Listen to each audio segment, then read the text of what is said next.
When nurse's aide Sierra James helps revive a reclusive billionaire after a devastating stroke, she never expects his estranged son to walk in, especially not with secrets, suspicion, and a spark that could change everything. Before we get into the story, comment below where in the world you're watching from today. The morning sun streamed through the windows of Pine Haven Care Home as Sierra James hurried down the corridor, her practical shoes squeaking against the polished floor. At 35, Sierra's dark hair was pulled back in a simple ponytail, and her nurse's aide uniform had seen better days, but her warm brown eyes held a kindness that money couldn't buy. "Morning, Mr. Grayson," Sierra said as she entered room 212. "Beautiful day today." William Grayson, once a powerful shipping tycoon, now sat propped up against pillows, his thin frame barely making a dent in the hospital bed. At 82, his once commanding presence had faded, but his eyes still held a spark of the man he used to be. "Is it?" he asked, his voice raspy from disuse. "I'll take your word for it." Sierra smiled as she checked his vitals. "Trust me. The cherry trees are blooming. Would you like me to open the curtains wider?" William nodded and Sierra pulled the curtains back, flooding the room with light. This wasn't part of her job description, but Sierra never counted minutes when it came.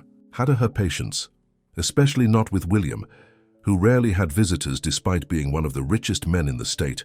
"Did you sleep well?" she asked, adjusting his blanket. "As well as can be expected," William replied, watching her work. "You look tired, Sierra." She shrugged. "Double shift. But I'm fine." The truth was, Sierra was exhausted. Her tiny apartment needed rent paid, and her ancient car was making worrying noises again. But complaining wasn't her style. Life had taught her early that nobody was coming to rescue her. Her mother had died when Sierra was only 12, leaving her in the care of a grandmother who believed that hard work was the answer to everything. "You're too kind to an old man," William said suddenly. Sierra paused. "You deserve kindness, Mr. Grayson. Everyone does." Later that day, Sierra was checking medication charts when Nurse Martinez rushed up to her. "It's Mr. Grayson," she said breathlessly. "He's having a stroke." Sierra dropped everything and ran. By the time she reached William's room, the doctor was already there, barking orders as William's body convulsed.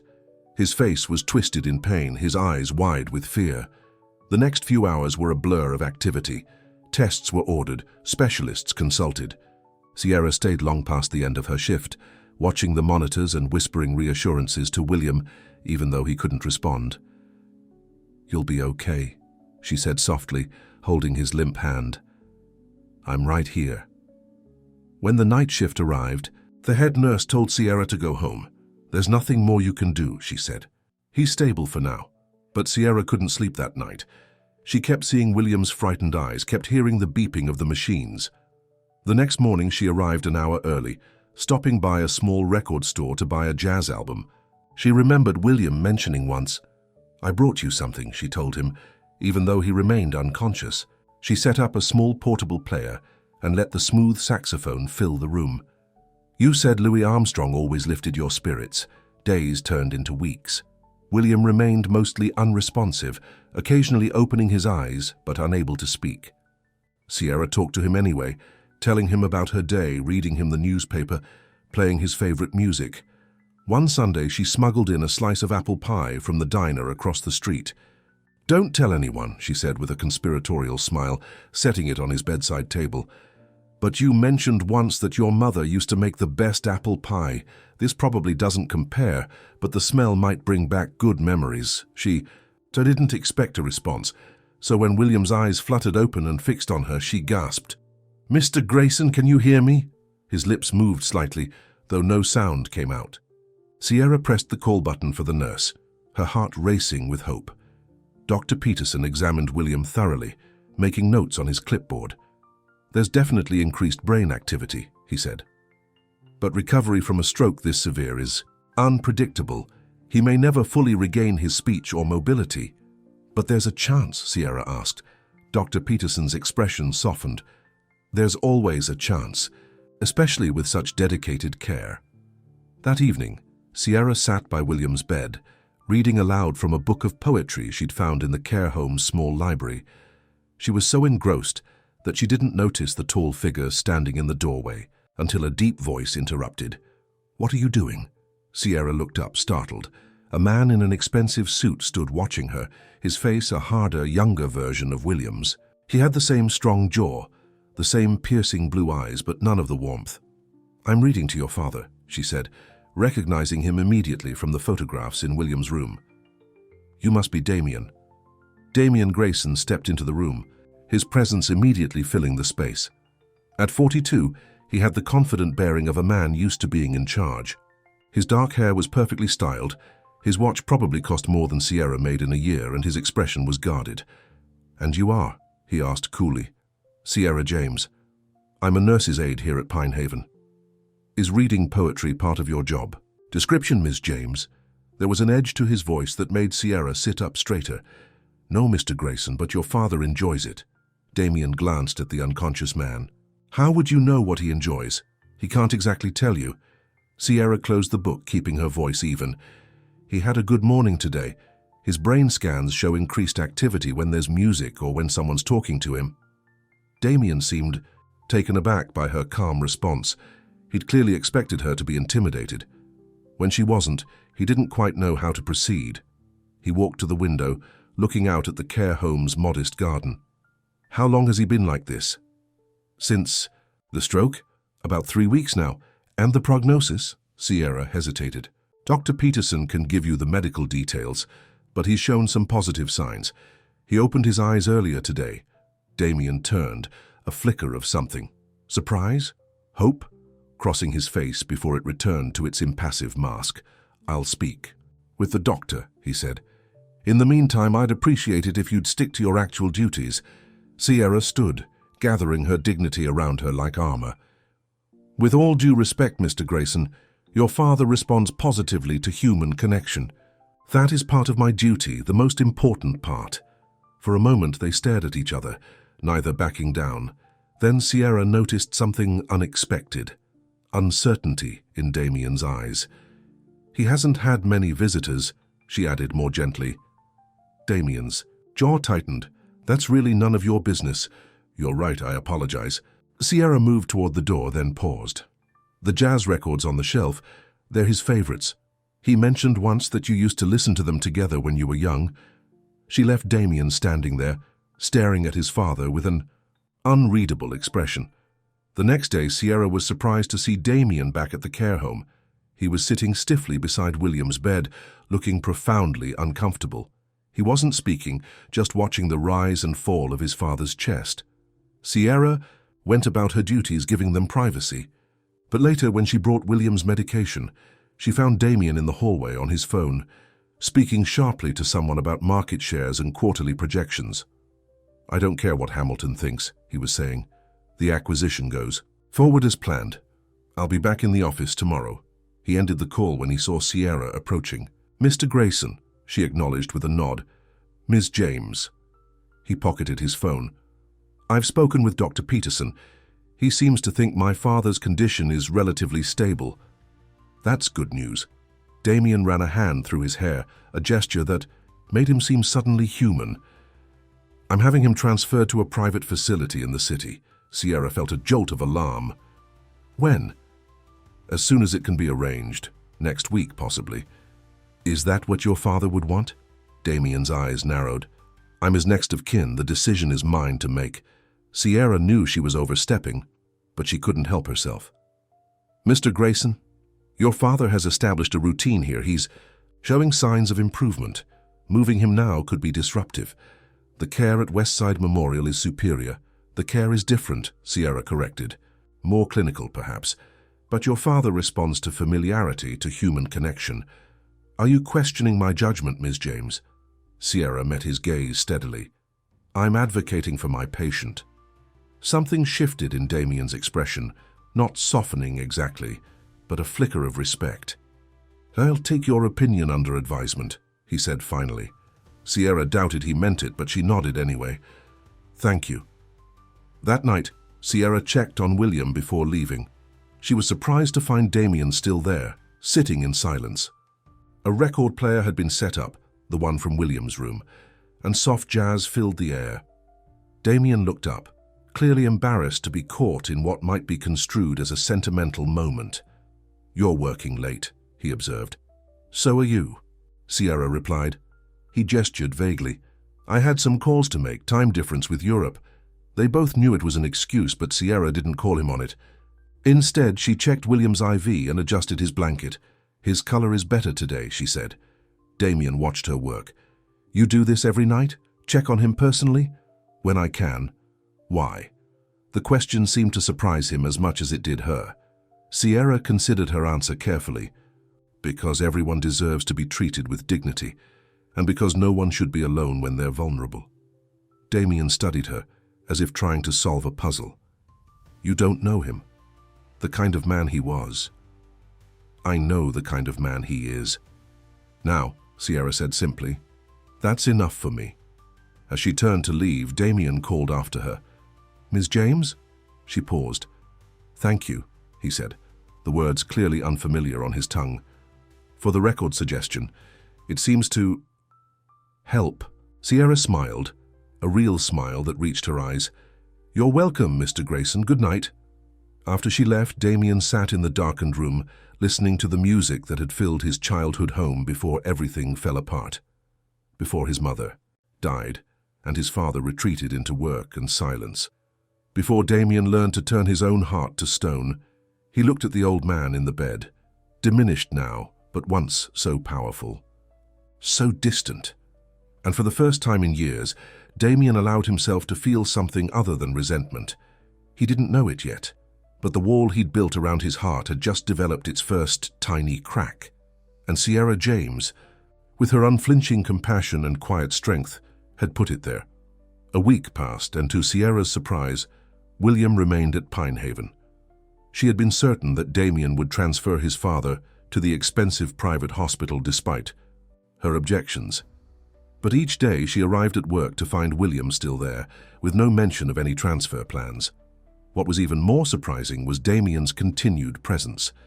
He began showing up every evening after business hours, his designer suits gradually giving way to slightly more casual attire. He never stayed long, an hour, sometimes two, and he rarely spoke to the staff. But he was there. One evening, Sierra brought a fresh pitcher of water to William's room and found Damien sitting beside the bed staring at his phone. "I brought fresh water," she said, placing the pitcher on the bedside table. Damien looked up, nodding slightly. "Thank you." Sierra checked William's vitals, aware of Damien's eyes following her movements. There was something different about him. Today, a tension in his shoulders, a tightness around his eyes. "Everything okay?" she asked before she could stop herself. Damien seemed startled by the question. "Excuse me? You seemed concerned about something." He pocketed his phone with a frown. "It's nothing, just work." Sierra nodded, accepting his dismissal. She was turning to leave when Damien spoke again.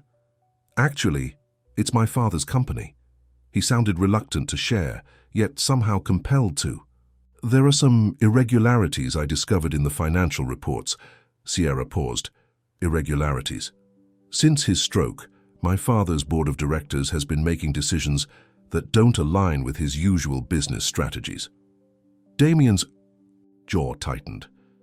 "Including selling off significant assets at suspiciously low prices." "That sounds serious," Sierra said. "It is." Damien ran a hand through his hair, momentarily disrupting its perfect styling. "The problem is proving it. As long as my father is incapacitated." He trailed off, glancing at William. Sierra followed his gaze. "He's been more responsive the past few days. Dr. Peterson is encouraged." "Responsive how?" "He squeezed my hand yesterday," Sierra said. "And he's been opening his eyes more frequently, focusing on people when they speak." Damien straightened. "Why wasn't I informed?" "I'm sure Dr. Peterson was planning to update you," Sierra said carefully. "These are small changes, Mr. Grayson. Not dramatic improvements, but they're improvements all the same." Sierra nodded. "Yes, they are." Damien stood and walked to the window, his back to her. "My father and we haven't spoken in almost 5 years." "Not really spoken." Sierra remained silent, sensing he needed to talk. After my mother died, he shut down. Damien's voice was low. Threw himself into work, became even more demanding, more critical. I was 23, had just finished business school. He made it clear that grief was a luxury he couldn't afford, and neither could I. Sierra watched his reflection in the window, the way his shoulders carried an invisible weight. "That must have been very difficult," she said softly. Damien turned, his expression guarded again, as if he'd revealed too much. "It's in the past." But they both knew it wasn't. The past was right there in the room with them, breathing shallowly in a hospital bed. "I should get back to my rounds," Sierra said, giving him space. As she reached the door, Damien called after her. "Miss James," she turned. "Yes? What do you talk to him about? When you sit with him?" Sierra smiled slightly. "Everything, nothing. The weather, books I'm reading. Sometimes I tell him about the other residents." She paused. "He liked hearing about my grandmother, how she taught me to make her special chicken soup when I was a girl." Damien seemed to consider this. "And that helps? Just talking?" "I believe it does," Sierra said. "The human voice is powerful. Connection is powerful." After she left, Damien sat beside his father again. After a long moment of silence, he began to speak haltingly about his day, feeling foolish but determined to try. In the days that followed, William showed continued signs of improvement. Small things, a finger twitch, eye movement, a mumbled word. Dr. Peterson was cautiously optimistic. "The brain is remarkable," he told Damien during a meeting that Sierra was asked to attend. "It can forge new pathways, adapt after injury, but recovery is usually slow and rarely complete."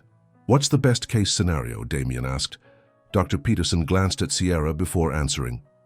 "With continued therapy, Mr. Grayson might regain limited speech, some mobility. His cognitive abilities may improve. And the worst case? He remains as he is now," the doctor said gently. "Or declines." Damien nodded stiffly. "Thank you for your candor." After the meeting, Sierra found Damien in the small garden behind the care home, staring at nothing. "Dr. Peterson is one of the best," she said, joining him. "If anyone can help, your father recover, he can." Damien didn't look at her. "I need my father to get better, Miss James." There was something in his voice that made Sierra study him more closely. "Because of the company issues?" "Yes," he admitted. "But not only that." He finally turned to her. "Is that terrible? That I have practical reasons for wanting him to recover, not just emotional ones?" Sierra considered her answer. "I think it's human. My father would call it weak, sentimental. From what I've seen, your father appreciates the sentimental more than you might think," Sierra said. "He responds to the music, to stories about family." Damien's expression softened almost imperceptibly. "He used to play those records on Sunday mornings. My mother would make pancakes and he'd dance with her in the kitchen." A shadow crossed his face. "After she died, he put the records away. Never played them again." Sierra touched his arm lightly. Maybe that was his way of coping with the pain. "We all handle grief differently." Damien looked down at her hand on his arm and Sierra pulled it back, suddenly self-conscious. "I'm sorry," she said. "I didn't mean to." "It's fine," he said quickly. "I should get back to the office." He walked away, leaving Sierra wondering if she'd overstepped. But the next day, Damien brought in a photo album that he said he'd found in his father's study. He showed it to Sierra during her lunch break, pictures of William and his late wife, of family vacations, of a young Damien graduating from college with both parents proudly at his side. "I forgot he kept these," Damien said, his voice unusually soft. Sierra smiled at a photo of a teenage Damien on a sailboat with his father. "You look like him." "So I've been told," Damien replied, but there was no bitterness in his voice. That evening, Sierra was working a double shift when she passed William's room and overheard Damien's voice. "Remember that summer in Maine?" he was saying. "When the engine died on the boat and we drifted for hours? Mother was furious with you for not checking the fuel gauge." Sierra smiled to herself and continued walking, not wanting to intrude. Later, when she brought William's evening medication, She found Damien still there. "You're here late," she observed. "Lost track of time," Damien said, standing. "I was just about to leave." Sierra moved to check William's IV, but as she leaned over the bed, William's eyes suddenly opened. His lips moved, trying to form words. Damien." The name was slurred but unmistakable. Sierra gasped, and Damien rushed to his father's side. "Dad, can you hear me?" William's eyes focused on his son. "Here," he managed to say. Sierra quickly paged Dr. Peterson, her heart racing with excitement. "Keep talking to him," she urged Damien. "This is a breakthrough." Damien took his father's hand, his usual composure cracking. "I'm here, Dad, I'm right here." For the next hour, the room was a flurry of activity as doctors examined William. He drifted in and out of awareness, but he had definitively spoken, recognized his son. It was more progress than anyone had dared hope for. When things finally calmed down, Sierra found Damien in the hallway, his back against the wall, looking shell-shocked. "He knew me," he said when he saw her. "He actually knew me." Sierra's face broke into a wide smile. "It's wonderful." Dr. Peterson said it was because of the consistent stimulation, the talking, the music. Damien looked at her with new eyes. "Because of you," Sierra shook her head. "Not just me, you've been here every day too. But you started it. You believed in him when I—" He couldn't finish the sentence. In that moment, something shifted between them. Damien saw Sierra. Really. Saw her for the first time. Not just a nurse's aide doing her job, but a woman with an extraordinary capacity for compassion, for seeing value in people others had given up on. "Thank you," he said, and this time the words came easily. Sierra felt a warmth spread through her chest, but she quickly tamped it down. Men like Damien Grayson didn't fall for women like her, and she'd been burned before by opening her heart too easily. "I should finish my rounds," she said. Damien nodded, but as she walked away, he called after her. "Sierra?" She turned, noticing. He'd used her first name. "Would you have dinner with me tomorrow to celebrate my father's progress?" Sierra hesitated. "I don't think that's a good idea." "Why not?" "Because I'm your father's caregiver. It wouldn't be professional." "It's just dinner," Damien said, stepping closer. "A thank you." Sierra looked up at him, at the face that had somehow become familiar over these past weeks. The face that was no longer quite so cold, no longer quite so guarded. "I bring my own lunch," she said finally. "You could join me in the staff lounge if you'd like. Nothing fancy, but the coffee is decent." A smile, a real one, transformed Damien's face. "I'll be there." The next day, Sierra was nervous as she prepared her simple lunch of a turkey sandwich and apple. She'd put on a touch of lip gloss, then scolded herself for being silly. This wasn't a date. It was just lunch with a patient's family member. But when Damien walked into the staff lounge wearing casual slacks and a blue sweater that matched his eyes, her heart betrayed her with a flutter. "I brought reinforcements," he said, placing a bag from an upscale deli on the table. "I hope you don't mind." Inside were gourmet sandwiches, a container of soup, and 2 slices of chocolate cake. "You didn't have to do that," Sierra said, slightly embarrassed. "I wanted to," Damien replied, simply. As they ate, conversation flowed more easily than Sierra had expected. Damien asked about her life, and Sierra found herself sharing stories about growing up with her strict grandmother, about her dream of someday becoming a registered nurse if she could ever afford the schooling. "You'd make an excellent nurse," Damien said. "You have a natural gift for it." Sierra felt herself blush. "Thank you." "No, I mean it." Damien leaned forward. "You see people, Sierra. Not just their conditions or their bank accounts, you see them." The intensity in his eyes made her look away. "It's not that special, really." "It is in my world," Damien said quietly. "Trust me." Sierra changed the subject, asking about his work. Damien told her about the shipping company his father had built, about the challenges of global commerce, about his own rise through the ranks to become CEO of his own investment firm. "So you didn't want to run your father's company?" Sierra asked. A shadow crossed Damien's face. "He didn't want me to. Said I was too impulsive, too willing to take risks. He shrugged. Maybe he was right. I built my own company with a different model. We've done well. He must be proud of you. I don't know, Damien said honestly. We never discussed it. Sierra reached across the table and touched his hand lightly. Maybe now you'll have the chance. Damien looked down at her hand on his, then slowly turned his palm upward, his fingers curling around hers. Maybe we will. The moment stretched between them, charged with possibility. Then the door to the lounge opened as another staff member walked in, and they quickly pulled their hands apart. I should get back to work, Sierra said, standing. Damien nodded, gathering the remains of their lunch. Of course. At the door, he paused. Sierra? She turned. Would you have dinner with me? A real dinner, at a restaurant. Not as a thank you, but as... He seemed to search for the right words. As two people who might like to know each other better, Sierra knew she should say no. She had a strict policy about not dating patients' relatives. And beyond that, she and Damien came from entirely different worlds. What could possibly come of it except heartache? But looking at him now, seeing the vulnerability beneath the confident exterior, she found herself nodding. Yes, she said softly. I'd like that. The smile that lit up Damien's face was worth any risk her heart might be taking. What neither of them noticed was William, who was being wheeled back from physical therapy by an orderly. His eyes, more alert than they had been in weeks, watched the exchange between his son and Sierra. And deep in those aged eyes was a glimmer of something that looked very much like hope. Sierra stood in front of her closet, pushing hangers back, hand forth with growing frustration. Nothing seemed right for a date with someone like Damien Grayson.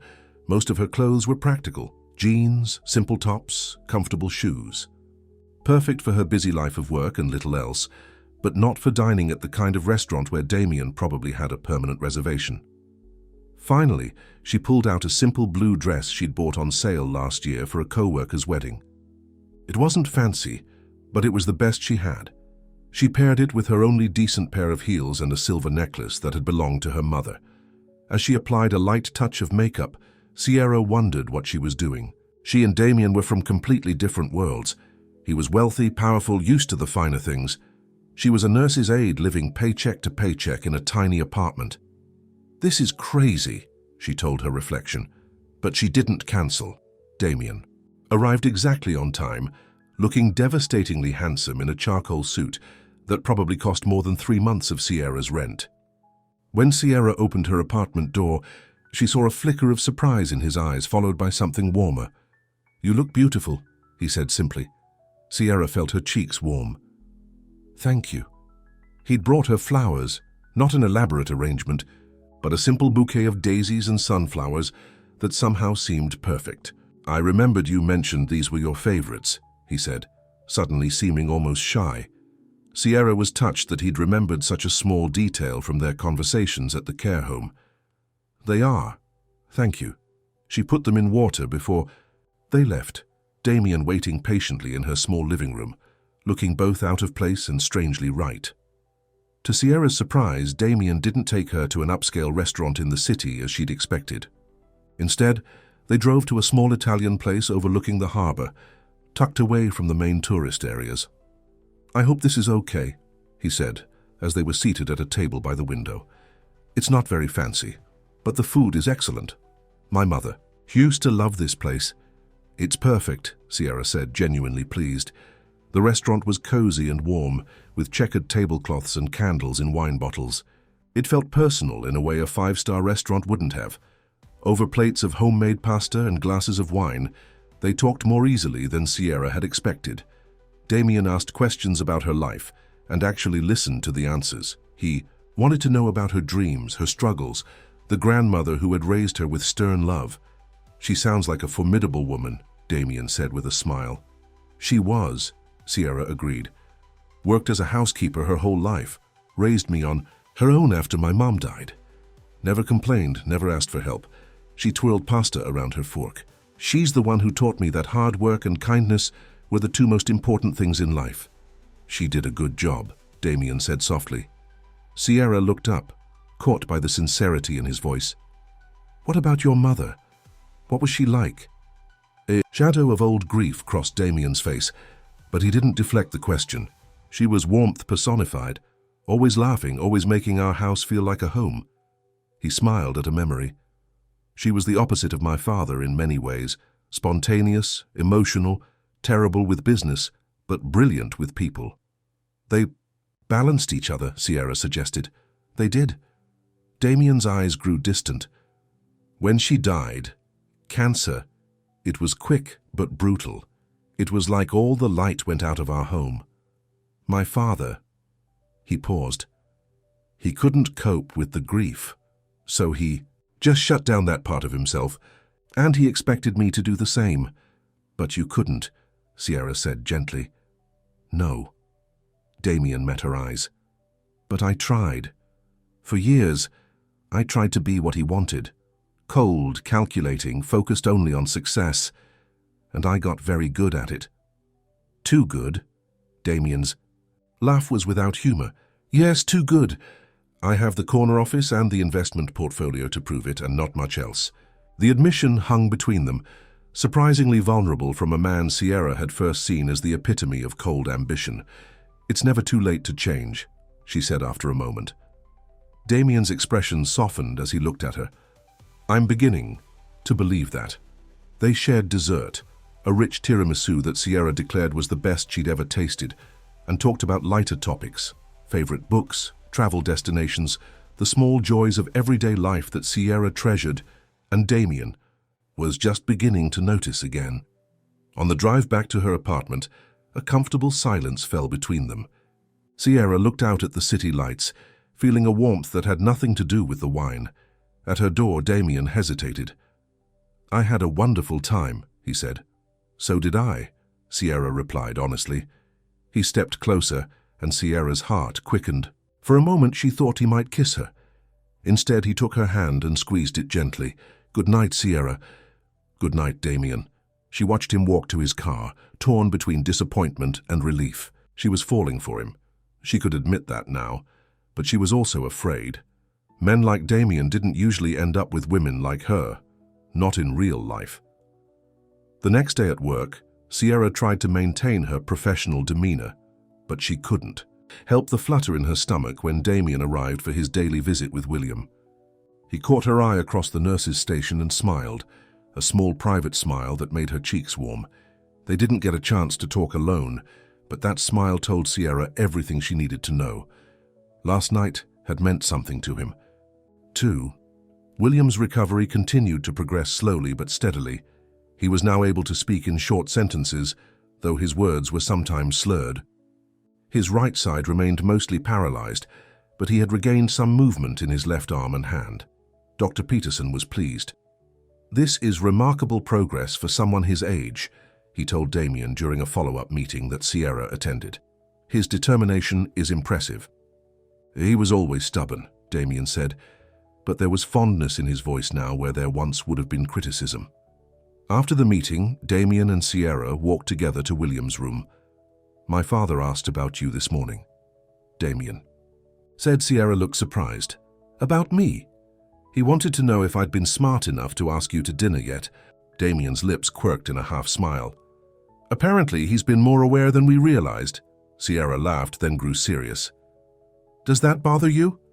That he knows about whatever this is between us? Damien stopped walking and turned to face. No, he said simply. Does it bother you? Sierra shook her head. No. Good. He glanced around to make sure they were alone, then leaned down and kissed her quickly but tenderly. I've been wanting to do that since last night, he murmured. Sierra felt as though her heart might burst from happiness, but before she could respond, a nurse rounded the corner and they stepped apart. Ms. James, there you are, the nurse said. Mr. Grayson, William, that is, has been asking for you. Sierra nodded, trying to compose herself. I'll be right there. When they entered William's room, the elderly man was sitting up in bed, looking more alert than Sierra had seen him since before his stroke. His eyes moved between Sierra and his son, a knowing gleam in them. About time, he said, his voice raspy but clear. Damien raised an eyebrow. About time for what, Dad? You. to bring a good woman home." William's words were slow but deliberate. Sierra blushed deeply, but Damien just laughed, a genuine, easy laugh that Sierra had never heard from him before. "You're getting ahead of yourself, old man," he said, but his eyes were warm as they met Sierra's. The next few weeks brought significant changes. William continued to improve, even beginning short sessions of physical therapy in a wheelchair. Damien split his time between the office and the care home, somehow managing both his company and his renewed relationship with his father, and Sierra found herself falling deeper in love with Damien with each passing day. They had dinner together whenever her schedule allowed, sometimes at restaurants, other times simple meals she cooked in her apartment. They took walks along the harbor, talked for hours, and slowly, carefully, began to build something neither had expected. But not everything was moving smoothly. One afternoon, Sierra overheard Damien on the phone in William's room, his voice tense. "The board cannot vote on this without my input," he was saying. "Those mining interests have been in my father's company for 30 years. Selling them now, at that price, would be nothing short of theft." When he ended the call, he looked frustrated and worried. "What's happening?" Sierra asked. Damien ran a hand through his hair. "The board is moving forward with some highly questionable decisions. I've tried to intervene as my father's proxy, but they're challenging my authority. Can they do that? They're claiming that since I run a competing company, I have a conflict of interest." Damien's jaw tightened, which is technically true but irrelevant in this case. "What will you do?" "Fight them, of course." Damien's eyes hardened in a way that reminded Sierra of when she'd first met him. "But it would be much simpler if my father could speak for himself." She touched his arm gently. "He's getting stronger every day." "I know." Damien's expression softened as he looked at her. "And that's largely thanks to you." Their moment was interrupted when a nurse entered with William's medication. Sierra stepped back, returning to her professional role effortlessly. Later that day, Sierra was surprised to see a familiar face at the care home, Richard Hamilton, the chairman of William's board of directors. She recognized him from news photos Damien had shown her. He was talking with Dr. Peterson outside William's room, his expression grave. When he left, Sierra approached Dr. Peterson. "What did Mr. Hamilton want?" The doctor looked uncomfortable. "He was asking about Mr. Grayson's condition, his prognosis." "And what did you tell him?" "The truth, that William is improving but remains significantly impaired." Dr. Peterson frowned. He seemed disappointed by the news, which struck me as odd. Sierra felt a chill. Hamilton would benefit if William remained incapacitated and unable to challenge the board's decisions. When she told Damien about the visit, his face darkened with anger. "They're getting nervous," he said. "Dad's improvement threatens their plans." "What exactly are they trying to do?" Damien hesitated, then seemed to make a decision. "I believe they're systematically undervaluing and selling off my father's assets to companies they have personal interests in. It's complex and difficult to prove, but the pattern is there. That's illegal, isn't it?" "Very, but without my father's testimony." Damien shook his head. "It would be my word against theirs, and I'm in a weak position legally." Sierra thought for a moment. "What if we could document your father's wishes? If he's lucid enough to communicate his opposition to these sales?" Hope flickered in Damien's eyes. "That might work, but he'd need to be assessed by an independent physician to confirm his mental competence." "I'll speak with Dr. Peterson," Sierra said. "He's ethical. He'll help if he can." That evening, Sierra sat with William while Damien made some calls. She explained the situation in simple terms, and William's eyes filled with understanding and anger. "Thieves," he managed to say.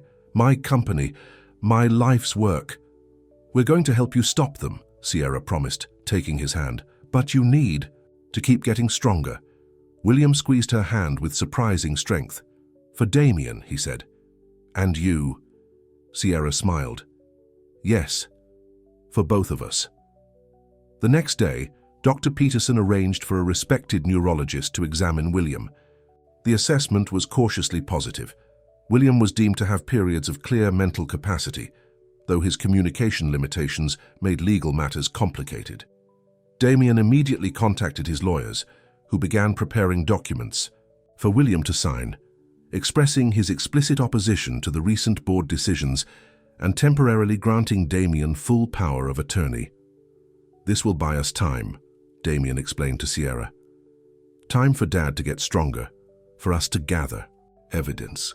Sierra was proud of him. The cold businessman she'd first met was now fighting not just for his own interests, but for his father's legacy and the employees whose livelihoods depended on the company. One evening, after a particularly encouraging therapy session for William, Damien took Sierra to dinner at an upscale restaurant overlooking the city. He seemed nervous, distracted, checking his phone repeatedly. "Is everything okay?" Sierra asked. "Is it the company?" Damien put his phone away with the apologetic smile. "No, everything's fine. I'm sorry. I'm being terrible company." "Not terrible," Sierra teased. "Just moderately bad." He laughed, relaxing somewhat. "There's actually something I wanted to ask you." Sierra's heart skipped a beat. "Yes?" "The company is hosting a charity gala next weekend. It's a big event. Clients, business, partners, press." He took a deep breath. "I'd like you to come with me as my date." Sierra hadn't expected that. "Your date? In front of all those people?" "Is that a problem?" Damien asked, suddenly uncertain. "No, it's just..." Sierra hesitated. "Won't they expect you to bring someone more like them?" Damien reached across the table and took her hand. "I don't care what they expect. I want you there, Sierra. You're the most important person in my life right now." The declaration took her breath away. "Damien, you don't have to answer right away," he said quickly. "I know it's a lot. You'd be stepping into my world and it can be harsh sometimes." Sierra thought about it. She would feel out of place, underdressed, judged, but she would be with Damien. And maybe it was time to stop letting fear make her decisions. "Yes," she said finally. "I'll go with you." The smile that lit up Damien's face was worth any discomfort she might face. He leaned across the table and kissed her, not caring who saw. "Thank you," he said softly. "It means more than you know." The day of the gala arrived, and Sierra was a bundle of nerves. She'd bought a new dress, stretching her budget to the limit for a simple but elegant black gown that made her feel almost worthy of standing beside someone like Damien. She was putting the finishing touches on her makeup when her phone rang. It was Nurse Martinez from the care home. "Sierra, you need to come in," she said, her voice urgent. "It's Mr. Grayson." Sierra's heart dropped. "William, what's happened?" "He's had another stroke. A bad one. I'll be right there." Sierra hung up, her hands shaking. She called Damien immediately, catching him as he was leaving for her apartment. "I'll meet you at the care home," he said, his voice tight with worry. By the time Sierra arrived, still in her gown, William was stabilized but unconscious. Dr. Peterson met them outside his room, his expression grave. "This stroke was more severe than the first," he explained. "We've done everything we can to minimize the damage, but..." He shook his head. "The next 24 hours will be critical." Sierra looked through the window at William, suddenly frail again under the harsh hospital lights. Damien stood beside her, his face a mask of controlled anguish. "He was doing so well," he said quietly. Sierra slipped her hand into his. "He's strong. He'll fight." They sat with William through the night, the gala forgotten. Damien never left, his father's side speaking to him softly, urging him to hold on. In the early hours of the morning, as Sierra dozed in a chair by the window, she was awakened by Damien's voice. "Sierra," he called softly. "He's awake." She hurried to the bed. William's eyes were open, focusing with difficulty on his son. His lips moved, trying to form words. "Don't try to talk," Damien said gently. "Just rest." But William was determined. His left hand reached out weakly and Damien took it. "Love," William managed to say, the word barely audible. "Her." Damien's eyes filled with tears as he looked from his father to Sierra. "I do, Dad. I do." It was the first time he'd said it, even indirectly, and Sierra felt her own eyes welling up. William seemed satisfied, his eyes drifting closed again. Dr. Peterson, summoned by the night nurse, examined William, and reported that his vital signs were stabilizing. "It's a good sign that he regained consciousness," he said, "but he's still in critical condition." Dawn was breaking as Sierra and Damien stepped outside for some fresh air. They stood in the small garden behind the care home watching the sun rise. "Did you mean it?" Sierra asked softly. "What you said to your father?" Damien turned to face her, his eyes red-rimmed from the long night but earnest. "Yes," he said simply. "I love you, Sierra. I think I have since that first day when you were reading poetry to my father." Sierra's heart felt too full for words. She reached up and touched his face gently. "I love you too." He pulled her close, holding her as if she were the most precious thing in the world. And in that moment, as the sun rose on a new day and William fought for his life inside, Sierra allowed herself to believe that maybe, just maybe, fairy tales sometimes did come true. What neither of them saw was the black car parked across the street, or the man inside taking photographs of their embrace. Richard Hamilton lowered his camera with a satisfied smile. This would be exactly what he needed. The days following William's second stroke were tense but hopeful. His condition stabilized, though he remained mostly unresponsive, occasionally opening his eyes or squeezing a hand when asked. Sierra took extra shifts to be near him, while Damien worked remotely from the care home as much as possible, determined not to leave his father's side. "You should go home and rest," Sierra told Damien one evening, finding him asleep in the chair beside William's bed, his laptop still open on his knees. Damien straightened, rubbing his eyes. "I'm fine. You're exhausted," Sierra countered gently. "Your father would want you to take care of yourself. I can't leave him." Damien looked at the frail figure in the bed. "Not when he's fighting so hard." Sierra sat on the arm of his chair, slipping her hand into his. "Then at least let me bring you a decent meal. The cafeteria food here is terrible." He smiled up at her, squeezing her hand. "I don't deserve you." "Probably not," she teased, kissing his forehead. "But you're stuck with me anyway. That simple."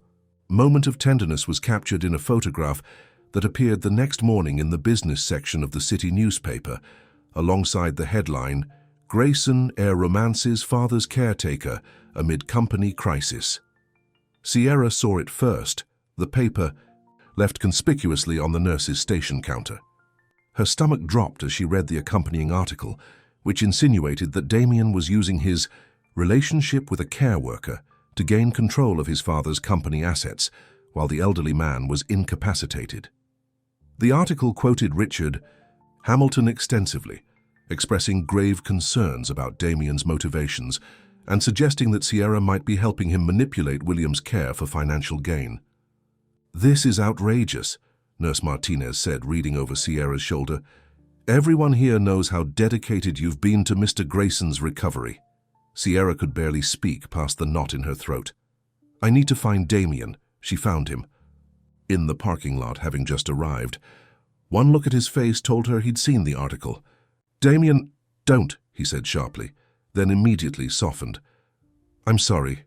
I'm not angry at you. I'm furious with Hamilton and his puppets at the newspaper." "People will believe it," Sierra said, her voice small. "That I'm helping you somehow. That I only cared for your father to—" "Stop!" Damien took her hands firmly. "Anyone who knows you would never believe that, and I don't care what anyone else thinks." But Sierra could see the strain in his eyes. This wasn't just about their reputations. The article threatened to undermine Damien's legal standing in the fight for his father's company. "What will you do?" she asked. "Fight back," Damien said grimly. "I've already called my lawyers, and I'm going to the board meeting today in person." "Is that wise?" "Probably not, but I'm done playing defense." He hesitated, then asked carefully, "Are you okay? I know this kind of exposure wasn't what you signed up for." Sierra squared her shoulders. "I'm tougher than I look, Damien Grayson. It'll take more than a sleazy newspaper article to scare me off." Relief flooded his face. He pulled her into a tight embrace, not caring who might see. "I love you," he whispered against her hair. "I love you too," she replied. "Now go show those board members who they're dealing with." As Damien headed to the confrontation at his father's company, Sierra returned to her duties. She held her head high, despite the curious glances and whispered conversations that followed her through the halls. When she entered William's room for her regular check, she was surprised to find him awake, his eyes clearer than they had been since the second stroke. "Sierra," he said, his voice weak but determined. "Mr. Grayson." She moved to his side, checking his vitals. "How are you feeling?" "Article," he managed to say. "Saw it." Sierra's heart sank. "I'm so sorry. It's all lies." William shook his head slightly. "Know that." He reached for her hand with trembling fingers. "Help Damien." "I am," she assured him. "We all are." "No." William's grip tightened with surprising strength. "Safe. In my desk." Sierra frowned, not understanding. "What's in your desk?" "Files, proof." Each word seemed to cost him tremendous effort. "Against Hamilton?" Sierra's eyes widened. "You have evidence against Hamilton?" "Something that could help Damien." William nodded weakly. "Key, jacket pocket, blue suit." Sierra's mind raced. William must have suspected Hamilton's schemes before his stroke. If he had documentation, "I'll find it," she promised. "And I'll get it to Damien."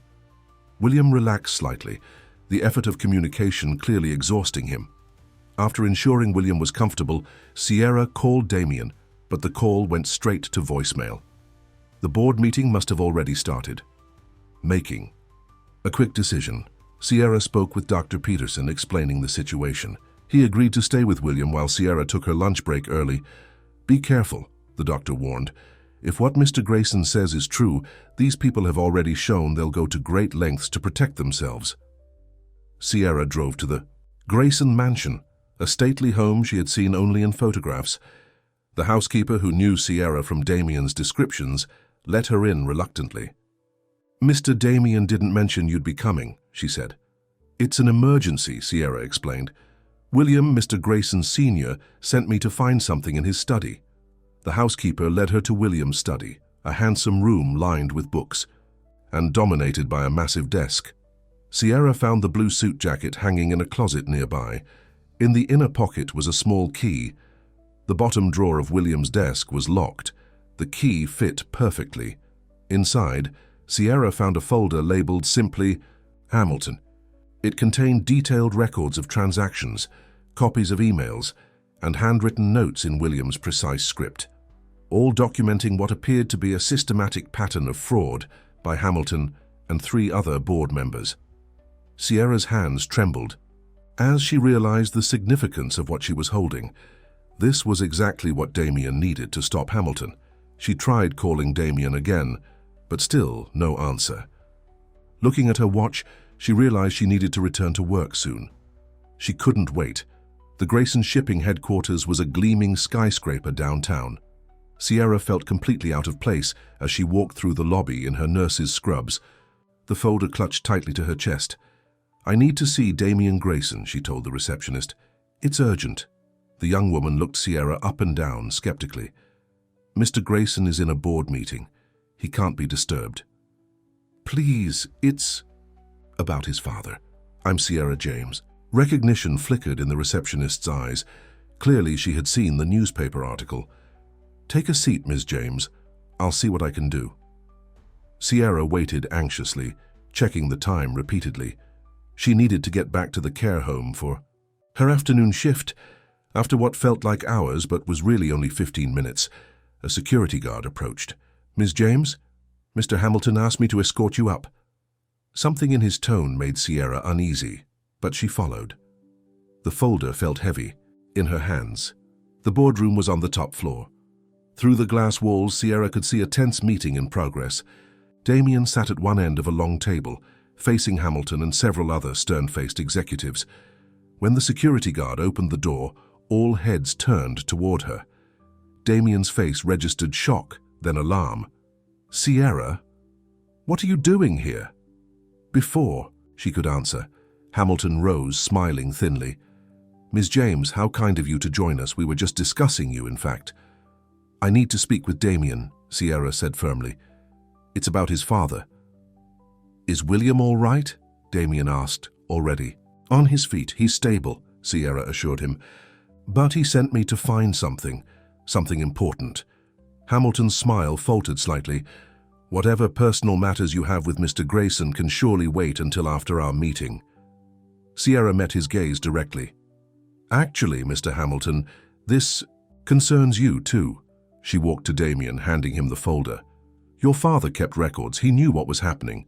Damien opened the folder, his expression changing from confusion to fierce satisfaction as he scanned the contents. Hamilton stepped forward. "What is that? What are you showing him?" "Evidence," Damien said, his voice deadly quiet. "My father documented everything, Richard. Every fraudulent deal, every conflict of interest, every penny you and your friends have stolen from this company." The color drained from Hamilton's face. "That's absurd. You can't possibly—" "It's all here," Damien cut him off, holding up a particularly damning email. "Including your instructions to sell the Australian mining interests to your brother-in-law's company at 40% below market value." The other board members began murmuring among themselves, some looking genuinely shocked, others shifting uncomfortably. "This meeting is adjourned," Damien announced. "My lawyers will be in touch with each of you. Those not involved in Hamilton's scheme have nothing to fear." He turned to Hamilton, who stood rigid with fury. "As for you, I suggest you get your own lawyer. A good one." Hamilton's eyes narrowed as they fell on Sierra. "You'll regret this, both of you. Your gold-digging girlfriend has no idea what she's gotten herself into." Sierra flinched at the ugly accusation, but Damien stepped between them. "That's enough, Richard. Security will escort you out." As Hamilton was led away, still hurling threats, Damien turned to Sierra. "How did you know about this?" he asked in amazement. "Your father told me. He woke up more lucid than he's been in days." Sierra smiled. "He's still fighting for you, Damien." Damien pulled her into a tight embrace, not caring about the curious stares of the remaining board members. "You're incredible," he whispered. "Both of you." Back at the care home, they found William sleeping peacefully. Dr. Peterson reported that his vital signs had actually improved since the morning. "It's as if getting that message to you lifted a weight from him," the doctor said. Damien sat beside his father's bed, taking his hand gently. "Thank you, Dad," he said softly. "You saved your company." Again. That evening, as Sierra was preparing to leave after her shift, she found Damien waiting for her in the lobby. "I thought you'd be busy with lawyers all night," she said. I will be for days."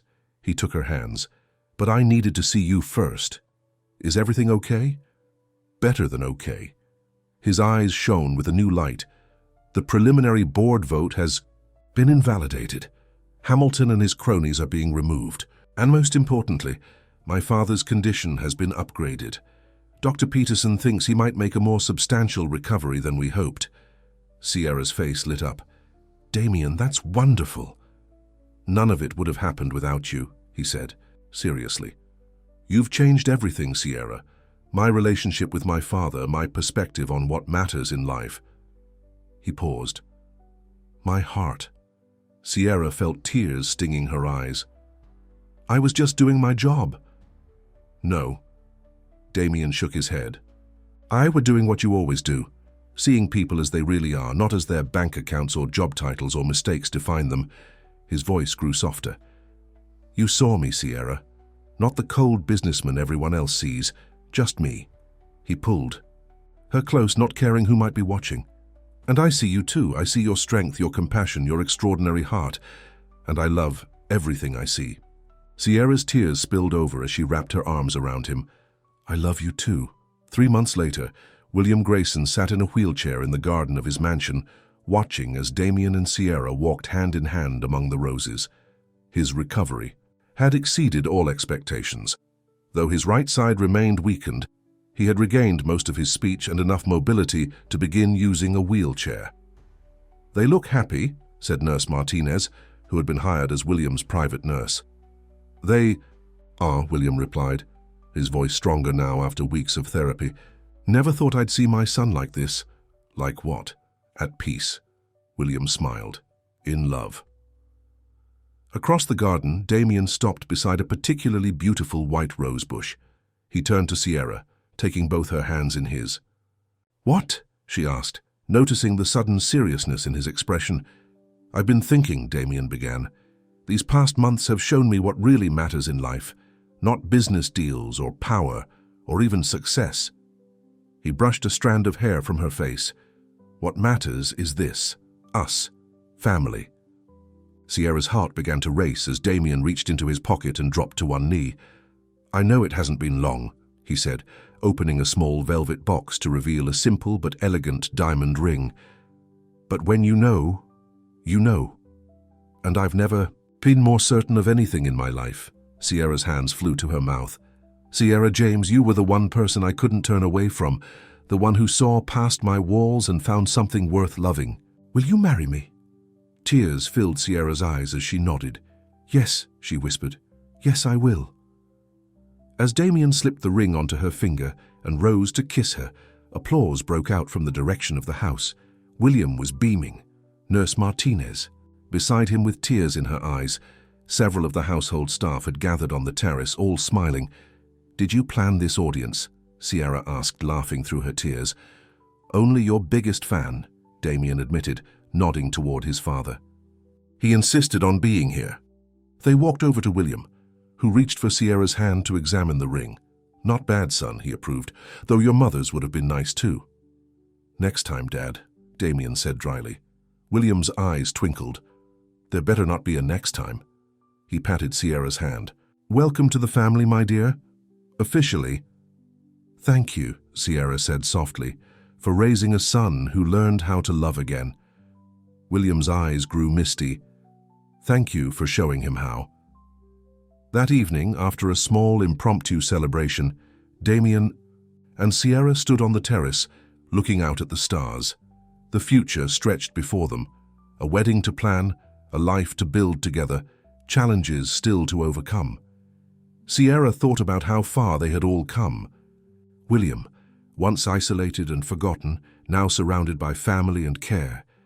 Damien, once closed off and cold, now warm and open-hearted. And herself, once merely getting by, now embraced by a love she had never dared to dream of. "What are you thinking about?" Damien asked, his arms around her waist. "How sometimes the most unexpected turns in life lead us exactly where we're supposed to be," she replied. Damien kissed her temple. "I'm exactly where I want to be, with you." From inside the house, they could hear William's jazz records playing, the music that had first formed a bridge between father and son, between past and future. "He's going to be an impossible father-in-law, you know," Damien murmured against her hair. "Stubborn, opinionated, thinks he knows everything." Sierra laughed. "Sounds familiar." "I'm nothing like him," Damien protested, then smiled. "At least, I didn't used to be, now I'm not so sure. You're the best of him," Sierra said, "with a little bit of your mother's heart thrown in." Damien's eyes grew serious. "And a lot of your compassion, I hope." Sierra turned in his arms to face him. "We have a lifetime for me to teach you about compassion." "A lifetime," Damien repeated, as if savoring the words. "It still doesn't seem long enough." As they sealed the promise with a kiss, the first stars appeared in the evening sky. Inside, William watched them through the window, a contented smile on his face. His son had finally found what no amount of money could buy, a love worth everything, and Iki.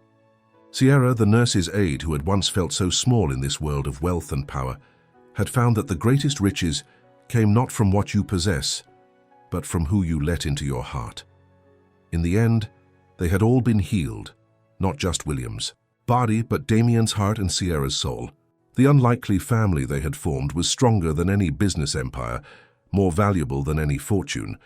It was, quite simply, a love story, the kind that reminds us that sometimes the most beautiful beginnings come from the most unexpected places. And for Sierra and Damien, this was just the beginning. The end.